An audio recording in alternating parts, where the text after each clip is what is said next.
My fellow citizens, we are gathered here today to celebrate a momentous occasion. Imagine sailing across a cold, restless Atlantic in the late 19th century. You have left everything behind: your home, your language, your past. The ocean journey has been long and uncertain. Then, through the morning mist of New York Harbor, you see it, a colossal figure rising from the water, a torch lifted high against the sky. In that moment, fear gives way to hope. That figure is the Statue of Liberty.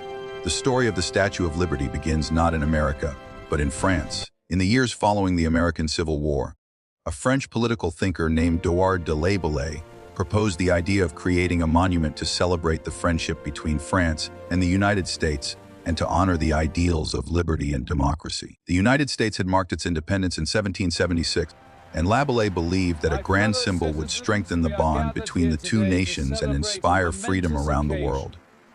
To bring this vision to life, French sculptor Frédéric Auguste Bartholdi was chosen.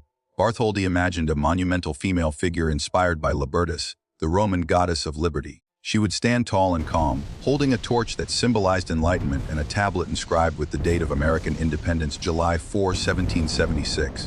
Bartholdi wanted the statue to communicate strength without aggression, dignity without pride, and hope without illusion. Designing such a massive structure required more than artistic talent. The statue would be over 150 feet tall from heel to head and would need to withstand strong harbor winds and changing weather conditions. For this, Bartholdi collaborated with engineer Gustave Eiffel, who would later become famous for the Eiffel Tower. Eiffel designed an internal iron framework that allowed the copper skin to move slightly in the wind without cracking. This innovative skeletal system made the statue both strong and flexible, a remarkable engineering achievement for its time. Construction began in France in the 1870s. Large wooden molds were built to shape the statue's form. Sheets of copper were hammered into shape using a technique called repasse, where metal is shaped by hammering from the reverse side. The copper sheets were surprisingly thin, about the thickness of 2 stacked pennies, yet once attached to the iron framework, they formed a powerful outer shell.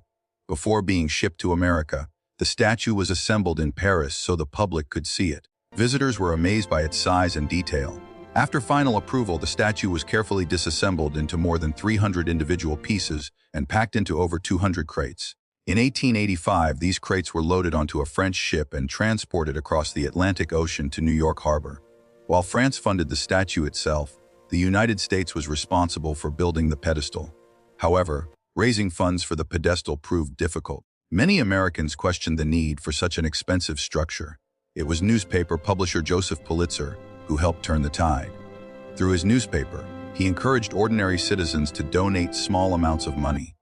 Thousands of people, including schoolchildren, contributed pennies and dollars. The pedestal became a symbol of public unity, built not just by wealthy donors, but by everyday citizens.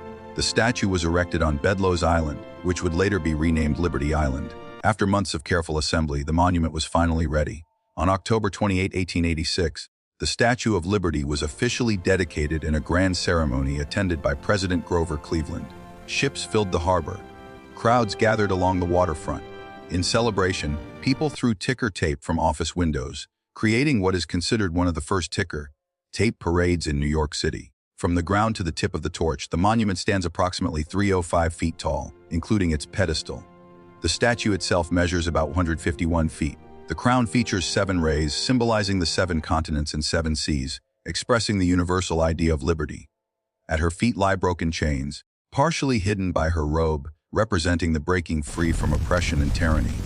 When the statue was first completed, it was a shiny reddish-brown color, the natural appearance of copper. Over time, exposure to air, rain, and sea spray caused a chemical reaction that formed a green patina layer on the surface. Some people initially feared this color change signaled damage, but scientists confirmed that the patina actually protects the copper beneath it from further corrosion. Today, that iconic green color is one of the statue's most recognizable features. As the late 19th and early 20th centuries unfolded, millions of immigrants arrived in the United States through nearby Ellis Island. For many of them, the Statue of Liberty was the first sight of America. It stood as a silent promise, a symbol that a new life was possible. In 1903, a bronze plaque was added to the pedestal bearing the poem, The New Colossus. by Emma Lazarus. Its famous lines invited the tired and the poor to find refuge in America, forever linking the statue to the immigrant experience. In 1924, the statue was declared a national monument, recognizing its cultural and historical importance. Decades later, in 1984, it was designated a UNESCO World Heritage Site, confirming its global significance. By the 1980s, however, the monument required restoration. Years of weather exposure had taken a toll. In preparation for its 100th anniversary in 1986, a major restoration project was launched. The original torch, which had deteriorated, was replaced with a new copper torch covered in thin sheets of gold leaf, allowing it to shine brilliantly in the sunlight. Internal iron supports were reinforced or replaced with stainless steel to ensure long-term stability. Throughout times of peace and conflict, the Statue of Liberty has remained standing. During both World Wars, it symbolized resilience. After the tragic events of September 11, 2001, access to the statue was temporarily restricted due to security concerns. Yet it reopened, reaffirming its message that freedom, though tested, endures.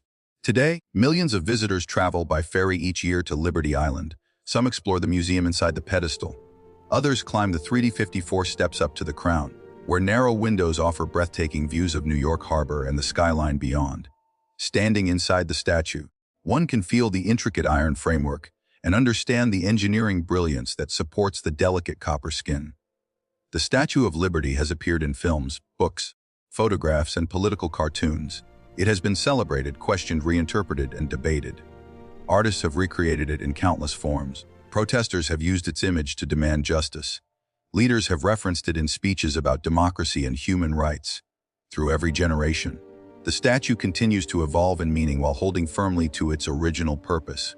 More than a monument of copper and steel, the Statue of Liberty is an idea made visible.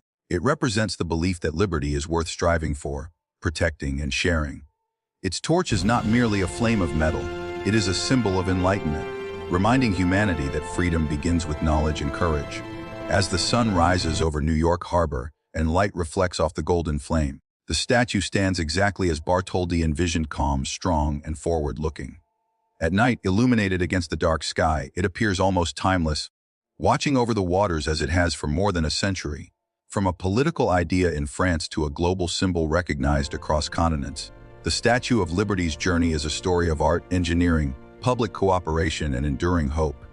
It reminds us that freedom is both a gift and a responsibility, something to cherish, defend, and extend to others. And so, in the heart of New York Harbor, the great figure remains, torch raised, gaze steady, welcoming the world.